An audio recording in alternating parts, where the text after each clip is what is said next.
యేసుక్రీస్తు నిన్ను నరకంలో వేయడానికి రాలేదు, ఆ నరకాన్ని నుంచి తప్పించడానికై ఆయన నరుడిగా ఈ లోకానికి వచ్చారు.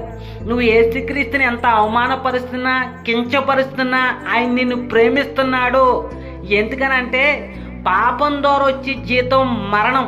ఆ పాపపు నరకలోకంలోకి వెళ్ళి నీ ఆత్మ నరక వేదన పడకూడదు అని ఆయన నరుడిగా తన రక్తాన్ని చిందించి మరణించి మరణాన్ని జయించి నిత్య జీవానికి మార్గాన్ని చూపించారు.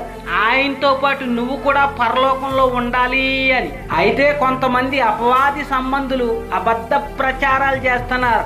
ఆ రోజు అపవాదం ఎలాగైతే సైతాను మోసపుచ్చి దేవునికి దూరం చేసిందో, ఇప్పుడు ఉన్నటువంటి అపవాది సంబంధులు కూడా బైబిల్ని వక్రీకరించి అబద్ధ ప్రచారాలు చేసి ఆ పరిశుద్ధుడైనటువంటి దేవుడి నుంచి దూరం చెయ్యాలని బైబిల్లో లేని విషయాలు చెప్పి మిమ్మల్ని మోసం చేస్తున్నారు.